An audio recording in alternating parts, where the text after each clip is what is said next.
Hi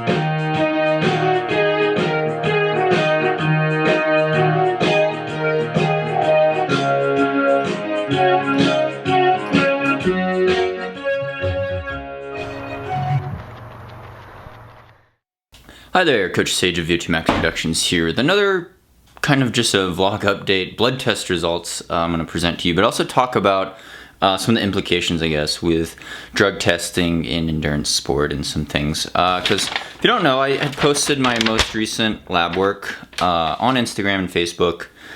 It went out on Twitter too, I guess. But some of you guys gave me too much credit for it, I think, and I just wanted to explain my stance on that. But I am part of well, let's do a disclaimer first. I'm obviously not a doctor, not a health professional. Consult your doctor before trying anything new. Take my advice with a grain of salt. Don't, consult your doctor first. I'm not liable for you trying anything. My interpretation of my own blood test results are my opinions. I did take some biology and chemistry at Cornell, but again, most of what I learned is through lay study, and you can't always trust what I say, so don't take that as fact when it comes to when you should consult a real health professional. So I'm not liable if you die or hurt yourself or try anything crazy. Now that we got that out of the way, as I was saying with the blood test, I'm part of this program from ITRA, International Trail Running Association. It's a worldwide mainly trail ultra group, and they rank people based on a ranking, the ITRA ranking. It's a cool ranking system. You get points from doing races, competing against people, other top athletes around the world, and they rank you. But part of the program is kind of transparency, and they say, hey, you need to get a blood draw now, and you have the option of posting your results publicly on their website. So me and last I checked, there were only 4 other people that actually posted their results publicly, but there are other people worldwide in the program, a lot of top-ranked ultra trail runners. But to be perfectly honest, this test is mainly a CBC, a complete blood cell count, and I got my iron checked this time too. But it's not a drug test, so to speak, and it's not a total surprise test. You know, you look at people in like the World Anti-Doping Agency WADA testing pool. I think that's what it is. I'm not part of it. I don't know, but they get surprise tests sometimes out of season. You know, I think, and correct me if I'm wrong. Again, also if someone's a doctor and they want to comment on something I say that's ridiculous about my blood test results, you could also comment. But again, this is the internet. Take things with a grain of salt. Don't believe everything you see on the internet. But yeah, the WADA testing pool, or maybe it's IAAF, if you compete in some of those events, you get in a testing pool, and they can do some surprise out-of-season tests, which are going to be more accurate. We'll get into the details of microdosing in a bit here, but they could test you, I think, between 5 a.m. and 11 p.m. So, you know, they can knock on your door at 5:30 a.m. And wake you up and say, hey, you have to pee in a cup. And, you know, there's obviously a big difference between urine tests, specific urine testing, as well as blood testing. And I'll admit I don't know the difference in the science between testing for specific drugs, designer drugs, or whatever. I imagine that some could be more accurate than others, but I know that they're generally fairly expensive. And so anyway, we'll go over my CBC, and then I'll talk about some of the implications, I think, of doping in sport. And realize I'm very biased. You know, as a professional mountain ultra trail runner, this is my job. This is how I make a living, as well as coaching with Sandy, but and the support on YouTube and Patreon here. But, you know, it's a tough thing for me, just because I don't like the corruption and the dishonesty, mainly. You see, like, drug tests get covered up, people fake out the drug tests. You know, I have a financial stake in this. Winning $30,000 for winning the Comrades Ultra Marathon would be a huge life-changing type of payday, and that's fiercely contested. And, you know, $10,000 at the North Face 50-mile champs in San Francisco, $12,000 to win Run Rabbit Run. That's a lot of money, and you know, it has big implications. So I'm all for a clean sport, and that's why I promote it so much. Probably obsess about it too much. It really just grinds my gears that you know, I got into the sport of running to see what my body could do naturally, and if people are willing to take shortcuts, you know, that just doesn't sit well with me. And you look at, you know, people that have been tested.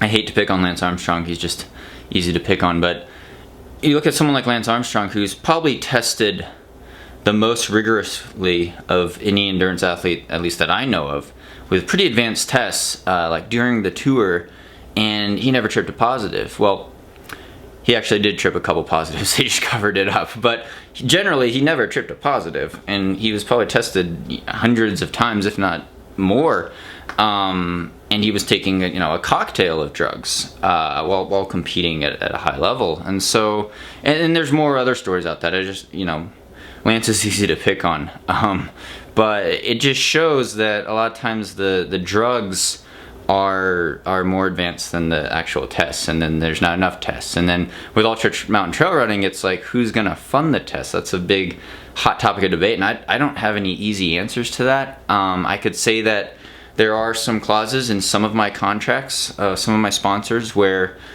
if I failed a drug test or broke the rules or cheated in any way in a race and was caught, I would lose my sponsorship. And so, that is a way that sponsors are kind of helping fight the good fight, I feel, and I think that's important. But, in terms of where the money comes from testing and the effectiveness of testing, it's a difficult uphill battle. And so my stance, and I'm going to show you my numbers, my blood test results, but again, they don't mean anything, is that transparency and discussion is always key. And that's why, I like to show 100% of my training on Strava. I have nothing to hide. There's no, big secret. It's hard work, and it's eating healthy and mentally being prepared and just trying to do the best. And I don't always progress real well.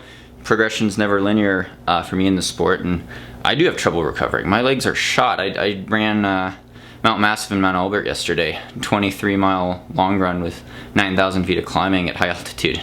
I am shot. Like, I'm tired. I'm not gonna lie. But that's what hard training does for you. And like I said, it's not easy to run over 100 or 120 miles a week, but you have to persevere, and it's challenging. But anyway, I'm going off topic here. I'll show you some blood test results. Again, this is a CBC, so it's just a basic complete blood cell count. Doesn't mean anything. Let me zoom in here just a minute. Alright, so we have here white blood cell count's good. Before it was high. I think I had a little infection going on or allergies. Red blood cell count's a little on the lower side for me, 4.52, but in the normal range. Not anemic. I rarely get over 5 on that, so it's good. And hemoglobin's also very normal, 14.8. I like it in the 15s. I think maybe the highest I've ever gotten was 16, but nothing crazy. Mean cellular volume, MCV, is actually high. I've been high slightly on that my whole life. It's obviously barely out of the reference range. People are like, oh, red flag there, high value. Well, it's the mean cell volume of the red blood cells. So basically, and correct me if I'm wrong, from what I've gathered, and again, I've always had a pretty high MCV, is that I don't have a big concentration of red blood cells, and the hemoglobin on the red blood cells, there isn't really that much of it. So all these numbers, hemoglobin, hematocrit, red blood cell count, kind of all go together. They're all related. If one goes up and down, others change. Obviously, if you have a really high hematocrit, you're getting really good oxygen carrying capacity. You probably have a pretty high hemoglobin, and EPO, synthetic EPO, would boost that. Mean cell volume is the size, I think, of the red blood cells. So my red blood cells are maybe few in number, but they're pretty good size red blood cells, and I think part of that is a training adaptation. No drugs that I'm taking. I don't have any PEDs that would boost that, and I don't even know what would. And then I got my iron checked, but I think I was taking actually too much iron supplementation. Ferritin's 111, which is actually pretty high for me, and the percent saturation is high, which means to me is I need to back off on my iron supplementation. Iron's a thing that you don't want to overdose on, and I do take iron supplements, so I'll admit to that. But yeah, that's mainly it. But anyway, the CBC doesn't mean I'm a clean athlete. I wish it did prove I was clean. All it proves is that in this moment of time, when I was tested in that hour on the last day of July, or I think it was July 30th, my hematocrit wasn't through the roof. You know, I wasn't on synthetic. I'm not on synthetic EPO, but it's never been that high. But I should show that it's not abnormally high. But other than that, it doesn't prove anything really. And so I don't want people to get a false sense of security. You know, if people start posting some blood test results, it still doesn't mean anything. I was tested for winning the Pikes Peak Ascent one year. Right after the race, I finished, peed in a cup, tested, I'm clean. But, you know, if I knew that test was coming ahead of time, and most times you do know a test is coming, because if you're going to do well in a prize money race, and it's a world championship like that was, you know you're going to get tested weeks in advance. So, you know, if I was a doper, I would taper off before that race, and I would never get busted. And that's the problem with race day drug tests. And then reading more about it, I'm kind of geeking out on the science. I love reading about science and learning about stuff. I guess there's new forms of testosterone you could take that don't trip a carbon isotope test, supposedly. There's new forms of all sorts of variants on EPO that are really hard to detect as well. Basically, they kind of mask it so it looks like it's natural EPO, because your body produces its natural EPO, but then you're injecting with extra synthetic EPO, and but I mean, there's all sorts of stuff people could be taking, from HGH to, you know, testosterone patches at night that are gonna not trip a test by 6 a.m. in the morning. The things I don't even know about, but the drugs are always very advanced, and the tests are trying to catch up. And the problem is, a lot of times, as we've seen from track and field and road racing and the Olympics, that a lot of the governing bodies, there's corruption within different countries, but also, and I'm not gonna pick out any single countries. I think it's a problem with pretty much every single country. Like, we're not gonna kid ourselves. It's a worldwide problem. I think New Zealand was probably one of the best countries. If I had to show an example of honesty, New Zealand had probably the least number of cheats per capita. Don't quote me on that, but I've heard New Zealand. I've been to New Zealand a couple times. Love it there. Good values in New Zealand. US and all other countries, you know, some countries have been busted worse than others, but it's a worldwide problem. So I wouldn't pick on any country or anything. And, you know, obviously this